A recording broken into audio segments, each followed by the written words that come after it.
ಇತ್ತೀಚೆಗೆ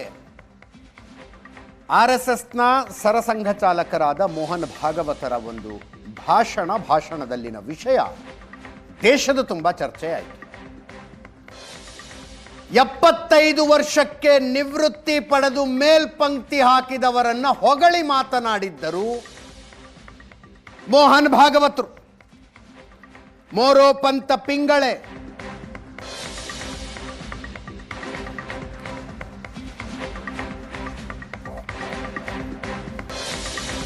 ಅವರ ಬಗೆಗಿನ ಪುಸ್ತಕ ಬಿಡುಗಡೆ ಸಮಾರಂಭದಲ್ಲಿ ಮಾತಾಡ್ತಾ ಇದ್ರು.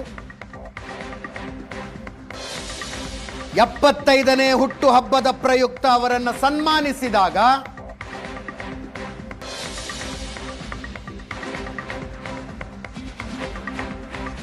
ನನಗೆ ಸಮಯ ಮುಗಿದಿದೆ, ನಾನು ದಾರಿ ಬಿಟ್ಟು ಬೇರೆ ಅವರಿಗೆ ಅವಕಾಶ ಮಾಡಿಕೊಡ್ತೀನಿ ಎಂದಿದ್ರವರು.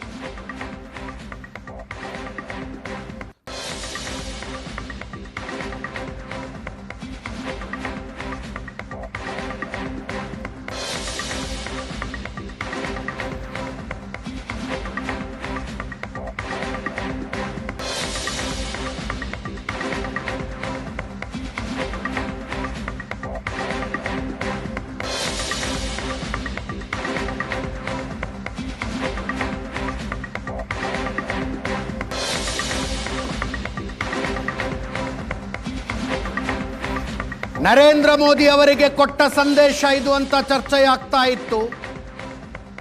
ಈಗ RSSನ ಮತ್ತೊಬ್ಬ ಹಿರಿಯ ನಾಯಕ ರಾಮ್ ಮಾಧವ್ ಅವರು ಇಂಡಿಯನ್ ಎಕ್ಸ್‌ಪ್ರೆಸ್ಗೆ ಕೊಟ್ಟ ಸಂದರ್ಶನದಲ್ಲಿ ಹೇಳ್ತಾ ಇದ್ದಾರೆ, ಸಂದೇಶನೇ ನೀಡೋದಾದ್ರೆ ಅದಕ್ಕೆ ಬೇರೆ ಮಾರ್ಗಗಳಿದಾವೆ.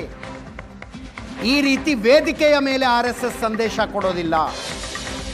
ಸಂದೇಶ ಕೊಡೋದಕ್ಕೆ ನಮಗೆ ಪ್ರತ್ಯೇಕವಾದ ದಾರಿಗಳಿದಾವೆ.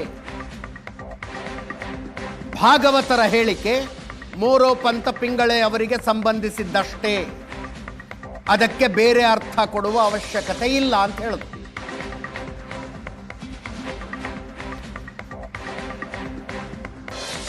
ಇಂಗ್ಲಿಷ್ ಪತ್ರಿಕೆಯೊಂದಕ್ಕೆ ಕೊಟ್ಟ ಸಂದರ್ಶನದಲ್ಲಿ ರಾಮ್ ಮಾಧವ್ರ ಸ್ಟೇಟ್ಮೆಂಟ್.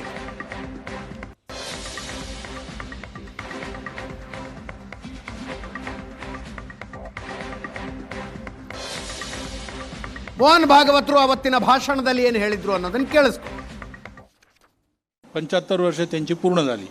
आम्ही सगळे वृंदावनला बैठकीत होतो. सगळ्या देशभरातले कार्यकर्ते होते आणि शेवटच्या त्या समारोपाच्या अगोदरच्या सत्रात शेषाद्रीजींनी म्हटलं, आज अपने मोरोपंत जी के 75 वर्ष पूरे हुए, इसके लिए उनको शाल पांघरली. आणि मग म्हटलं थोडंसं बोला, तर ते म्हणे कशाला बोलायचं, नाही बोला, आग्रह झाला. ते उभे राहिल्यावर स्वाभाविक मोरोपंतांचं बोलणं जे कार्यकर्ते जरा हसऱ्या चेहऱ्याने पाहायचे, तो ते म्हणायचे कि मेरी मुश्किल ये है कि मैं खड़ा होता तो लोग हंसने लगते, मैंने हंसने लायक कुछ बोला नहीं तो भी मेरे बोलने पर हंसते, क्योंकि मुझे लगता है लोग मुझे गंभीरता से नहीं ले रहे. मग पुढे ते असं म्हणाले, त्यांचे शब्द आहेत बरं, म्हणून उच्चारतो मैं जब मर जाऊंगा तब भी पहले लोग पत्थर मार के देखेंगे कि सचमुच मर गया.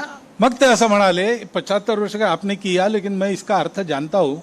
75 वर्ष की शाल जब उड़ी जाती है तब उसका अर्थ यह होता है कि अब आपकी आयु हो गई, अब जरा बाजू हटो, हमको करने दो. म्हणजे त्यांच्या गौरवाकरता गौरवाचा भाव मनात घेऊन सगळं होतं, त्याच्यात तो गौरव आपल्याला चिकटू नये ह्याची ते स्वतःच.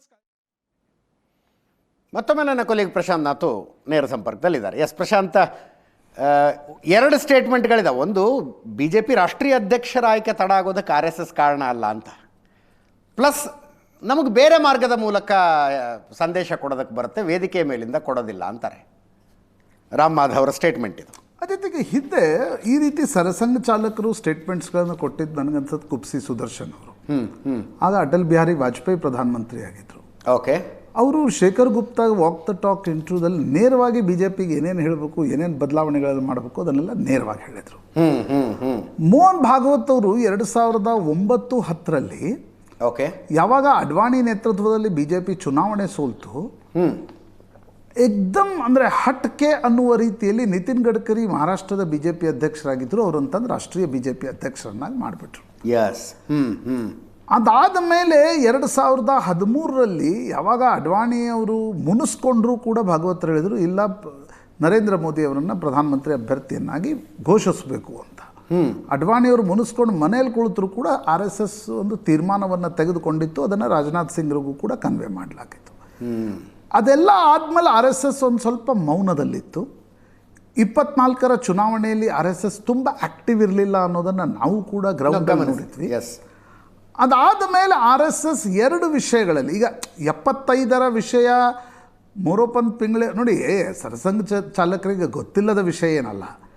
ಅವ್ರು ಹಿಂಗೆ ಹೇಳಿದ ತಕ್ಷಣ ಅದು BJP ನರೇಂದ್ರ ಮೋದಿ ಇವ್ರಿಗೆಲ್ಲ ಅದು ಅಪ್ಲಿಕೇಬಲ್ ಕನೆಕ್ಟ್ ಆಗತ್ತೆ ಅಂತಕ್ಕಂಥದ್ದು ನೋಡಲಾಗತ್ತೆ. ಎರಡನೇ ಅಂಶ, ರಾಷ್ಟ್ರೀಯ BJP ಅಧ್ಯಕ್ಷರ ಆಯ್ಕೆ. ಈಗ ರಾಮ್ ಮಾಧವ್, ಅದೇ ನಾನು ಅಂದರೆ ರಾಮ್ ಮಾಧವ್ ಏನೇ ಹೇಳಿಕೆ ಕೊಟ್ಟರೂ ಕೂಡ ಸಂಘದ ಇಂಟರ್ಫಿಯರೆನ್ಸ್, ಸಂಘದ ವಿಟೋ ರಾಷ್ಟ್ರೀಯ BJP ಅಧ್ಯಕ್ಷರ ಆಯ್ಕೆಯಲ್ಲಿ ಇದೆ ಅಂತಕ್ಕಂಥದ್ದು ಸ್ಪಷ್ಟವಾಗಿ ಗೊತ್ತಾಗ್ತಾ ಇದೆ. ಇಲ್ಲಾಂದರೆ ಇಷ್ಟು ದಿನಗಳ ಕಾಲ ಇದು ಎಳಿತಕ್ಕಂಥ ಅಗತ್ಯತೆ ಅನಿವಾರ್ಯತೆಯೂ ಇರಲಿಲ್ಲ. 24ರ ಚುನಾವಣೆ ಆದಮೇಲೆ JP ನಡ್ಡಾ ರಾಜೀನಾಮೆ ಕೊಟ್ಬಿಟ್ಟಿದ್ರು. ಸಂಘ ವಿಟೋ ಮಾಡುತ್ತಾ, ಸಂಘ ಮೋದಿ ಮತ್ತು ಅಮಿತ್ ಶಾ ಮಾತು ಕೇಳದ ರಾಷ್ಟ್ರೀಯ ಅಧ್ಯಕ್ಷರನ್ನು ತರುತ್ತಾ, ಕನ್ಸೆನ್ಸಸ್ ತರುತ್ತಾ, ಈ ಚರ್ಚೆ ಸ್ವಾಭಾವಿಕವಾಗಿ ನಡೀತಾ ಇದೆ, ಯಾರೇ ಏನೇ ಹೇಳಿಕೆ ಕೊಟ್ಟರು ಕೂಡ. ಯಾಕೆ ನನಗೆ ಅನ್ಸುತ್ತೆ ಮೋಹನ್ ಭಾಗವತರ ಇವತ್ತಿನ ಹೇಳಿಕೆ ಏನಿತ್ತು ಅದು BJPಯಲ್ಲಿ ಒಂದು ಚರ್ಚೆಗೆ, ಒಂದು ತಳಮಳಕ್ಕೆ ನಿಶ್ಚಿತವಾಗಿ ನಾಂದಿ ಹಾಡತ್ತೆ. ಈಗ JP ನಡ್ಡಾ ಒಂದು ಸ್ಟೇಟ್ಮೆಂಟ್ ಕೊಟ್ಟಿದ್ರು ಚುನಾವಣೆಯಲ್ಲಿ, ನಾವು ಭಾಳ ಬೆಳೆದು ಬಿಟ್ಟಿದ್ದೀವಿ, ನಮಗೇನು ಇವತ್ತು ಸಂಘದ ತುಂಬ ಅವಶ್ಯಕತೆ ಇಲ್ಲ ಅಂತ. ಈಗ ಅದನ್ನು ಅಂಡರ್ ಪ್ಲೇ ಮಾಡಿದರು BJPಯವರು. ಬಟ್ ಸಂಘದ ಸ್ವಯಂ ಸೇವಕ ಹೇಗೆ ತಗೊಂಡ ಅದನ್ನು? ಇವತ್ತಿನ ಮೋಹನ್ ಭಾಗವತರ ಹೇಳಿಕೆ ಸಂಘದ, ಈಗ ರಾಮ್ ಮಾಧವ್ ಅಂಡರ್ ಪ್ಲೇ ಮಾಡಿದರೂ ಕೂಡ ಸಂಘ ಪರಿವಾರದಲ್ಲಿ ನಿಶ್ಚಿತವಾಗಿ ಇದೊಂದು ಚರ್ಚೆಗೆ, ತಳಮಳಕ್ಕೆ, ತಲ್ಲಣಕ್ಕೆ ಕಾರಣ ಆಗಿರುತ್ತೆ. ಹಿಂದೆ ಅಜಿತ್ ರಾಜರ ಕಾಲದಲ್ಲಿ ಈ ವಾನಪ್ರಸ್ಥ, ನಾನು ಮೊನ್ನೆ ಎಲ್ಲೋ ಓದ್ತಾ ಇದ್ದೆ ಅದನ್ನು, ಯಾವಾಗ ವಾನಪ್ರಸ್ಥಕ್ಕೆ ಹೋಗಬೇಕು, ಈ ನಾನು ಇಲ್ಲಿ ಅಪ್ಲಿಕೇಬಲ್ ಮಾಡ್ತಾ ಇಲ್ಲ, ಒಂದು ಅಂಡರ್ಲೈನ್ ಅಂತ ಹೇಳ್ತಾ ಇದ್ದೀನಿ. ಯಾವಾಗ ವಾನಪ್ರಸ್ಥಕ್ಕೆ ಹೋಗಬೇಕು ಅಂದರೆ, ರಾಜನ ಕೂದಲು, ಒಂದು ಬಿಳಿ ಕೂದಲು ಕಂಡ್ರು ಕೂಡ ಅದು ರಾಜನ ಮಕ್ಕನಿಗೆ ಆಗೆಲ್ಲ ಬೇಗ ಮದುವೆ ಆಗ್ತಿತ್ತು. ದಶರಥ ಮಹಾರಾಜ ಹಂಗೆ ನಿರ್ಧಾರ ಮಾಡಿದ್ದಂತೆ, ಬಿಳಿ ಕೂದಲು ಕಂಡಾಗ ಇನ್ನು ರಾಮನಿಗೆ ಪಟ್ಟಾಭಿಷೇಕ, ಇನ್ನು ರಾಮನಿಗೆ ಅಥವಾ ಉತ್ತರಾಧಿಕಾರಿಗೆ ಪಟ್ಟಾಭಿಷೇಕ ಮಾಡಿ ವಾನಪ್ರಸ್ಥಕ್ಕೆ ಹೋಗ್ತಿದ್ರು ಅಂತ. ಇವತ್ತಿನ ಪ್ರಜಾಪ್ರಭುತ್ವದಲ್ಲಿ ನಿಮ್ಗೆ ಅಧಿಕಾರ ಸಿಗೋದೇ 55-60 ಆಗುತ್ತೆ. ಹೀಗೆ ಆದರೆ ಮೋಹನ್ ಭಾಗವತರು 75ರ ಸ್ಟೇಟ್ಮೆಂಟ್ ಏನು ಕೊಟ್ಟಿದ್ದಾರೆ ಅದು BJPಗೆ ಯಾಕೆ ತಲ್ಲಣ ಸೃಷ್ಟಿಸುತ್ತೆ ಅಂದರೆ, 2014ರಲ್ಲಿ ನರೇಂದ್ರ ಮೋದಿ ಮತ್ತು ಅಮಿತ್ ಶಾ BJPಯ ಪಾಲಿಟಿಕ್ಸ್ನ ಸೆಂಟರ್ ಸ್ಟೇಜಿಗೆ ಬಂದ ಮೇಲೆ ಲಾಲ್ ಕೃಷ್ಣ ಅಡ್ವಾಣಿ, ಮುರಳಿ ಮನೋಹರ್ ಜೋಶಿ, ಏನೇನು ಸೀನಿಯರ್ಸ್ ಇದ್ರಲ್ಲ ಎಲ್ಲರನ್ನೂ ಕೂಡ ಸಲಹಾ ಸಮಿತಿ ಅನ್ನುವ ರೀತಿಯಲ್ಲಿ ಮಾಡಿ ಒಂದು ಅಡ್ವೈಸರಿ ಕಮಿಟಿ ಅನ್ನೋದನ್ನು ಮಾಡಿದ್ರು. ಅದೇ 10 ಸಭೆ ಸೇರಲಿಲ್ಲ ಅದು.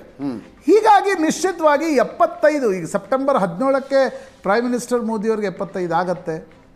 ಆಗ ಬೇಕೋ ಬೇಡವೋ, ಸಂಘ ಏನು ಹೇಳುತ್ತೋ ಬಿಡುತ್ತೋ, ಸಾರ್ವಜನಿಕ ವಲಯದಲ್ಲಿ ಒಂದು ಚರ್ಚೆ ಮಾತ್ರ ನಿಶ್ಚಿತವಾಗಿ ನಡೆಯುತ್ತೆ. ಏನು ತೀರ್ಮಾನವನ್ನು ತೆಗೆದುಕೊಳ್ಳುತ್ತಾರೆ ಅನ್ನೋದು BJPಯ ನಾಯಕತ್ವಕ್ಕೆ ಬಿಟ್ಟಿರತಕ್ಕಂಥ. Thank you Prashant.